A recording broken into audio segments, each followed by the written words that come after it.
கால பைரவருக்கு பிரம்மாண்ட ஆலயத்தை உருவாக்கிய இளம் துறவி. கந்திக்குப்பம் கால பைரவர் ஆலயத்தில் நடக்கும் ஆச்சரிய நிகழ்வுகள். மர்மம்.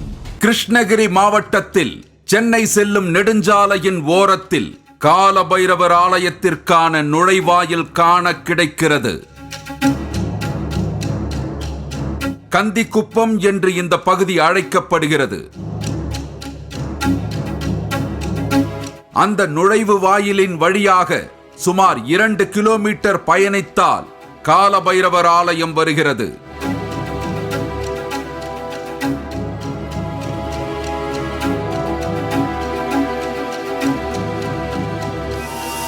இந்த ஆலயம் சமீப காலத்தில்தான் பிரம்மாண்டமாக கட்டப்பட்டு பக்தர்கள் மத்தியில் பிரசித்தி பெற்றிருக்கிறது. நெடுங்காலமாகவே பைரவர் வழிபாடு சிறப்பு பெற்று இருந்த இந்த பகுதியில் புதிதாக கட்டப்பட்ட இந்த கோவில் இளம் துறவி ஒருவரால் கட்டப்பட்டு இருப்பதாகவும் அவரையும் கால பைரவர் சுவாமி என்றே இங்கு இருப்பவர்கள் அழைப்பதையும் அறிய முடிந்தது. ஆலயத்தின் அன்னதான கூடத்தில் நீண்ட சடைமுடியோடு அந்த இளம் துறவி நமக்கு காண கிடைத்தார். அன்னதான கூடத்தில் உணவருந்தும் அடியார்கள் மற்றும் பொதுமக்களை உபசரித்தபடி இருந்த இவரை பற்றி பல ஆச்சரியமான தகவல்கள் கிடைக்கின்றன. கந்திக்குப்பம் பகுதியில் கோவிலுக்கு தொண்டு செய்யும் குடும்பத்தில் செந்தில்குமார் என்கிற இயற்பெயரோடு பிறந்து வளர்ந்த இவர் கல்லூரி படிப்பை முடித்த பிறகு ஞானத்தின் உந்துதலால் இப்படி அடியாராக மாறியிருக்கிறார் என்று சொல்லப்பட்டது. அதற்கு திருவண்ணாமலையில் நடந்த நிகழ்வு ஒன்றும் காரணமாக கூறப்பட்டது.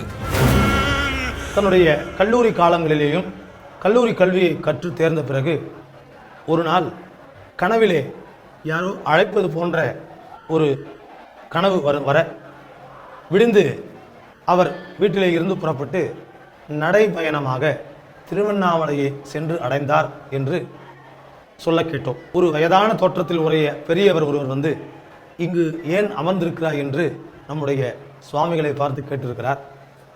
அதற்கு தெரியவில்லை, காலையில் எழுந்து நடந்தே திருவண்ணாமலையை வந்து அடைந்து விட்டேன். இங்கு வந்த பிறகுதான் தெரிகிறது என்னிடத்தில் திரும்பிச் செல்வதற்கு பயணச் செலவுக்கு கூட பணம் இல்லை. ஆகவே என்ன செய்வது என்று அறியாமல் இங்கே இருந்து விட்டேன். எனக்கு திரும்பி போவதற்கு கூட பணம் எதுவும் இல்லை. என்னால் எப்படி போவது? என்னுடைய கால்கள் மிகவும் வழியில் வேதனைப்பட்டு கொண்டிருக்கிறேன் என்று கூற அந்த பெரியவர் தன்னிடத்தில் இருந்த ஒரு சிறு தொகையை அவரிடத்து கொடுத்து, இதை கொண்டு நீ ஊருக்கு செல், அங்கே உனக்கு மிகப்பெரிய பணி காத்திருக்கிறது என்று சொல்லிவிட்டு இவர் கீழே தலையை குனிந்தவர் சிறிது நேரம் கழித்து தலையை தூக்கி பார்த்தால் சுற்று பகுதியிலே ஒரு ஆள் நடமாட்டம் இல்லை. நேரம் நள்ளிரவு நேரம். ஆரம்பத்தில் சிவலிங்கம் ஒன்றை சிறிய குடிசையில் வைத்து வணங்கி வந்த இவர் பிற்பாடு உக்கிர கால பைரவர் என்கிற பெயரில் இந்த பிரம்மாண்டமான கோவிலை உருவாக்கி இருக்கிறார். இந்த திருக்கோயிலை நிறுவி வழிநடத்தி கொண்டிருப்பவர் தவத்திரு பைரவ சுவாமிகள். இந்த பகுதியிலே ஒரு ஏழை திருக்கோயிலில் பணி செய்கின்றவருடைய குடும்பத்திலே பிறந்து இறைவனை வழிபாடு செய்ய வேண்டும் என்கின்ற உள்ளத்திலே எழுந்த ஆசையின் காரணத்தினாலே இந்த இடத்தில் ஒரு சிறிய ஓலை குடிசையிலே ஒரு சிவலிங்க திருமேனியை வாங்கி கொண்டு வந்து வைத்து அதற்கு வழிபாடு செய்து வந்தார். எல்லோருக்கும் இஷ்ட தெய்வம் என்று ஒன்று உண்டு.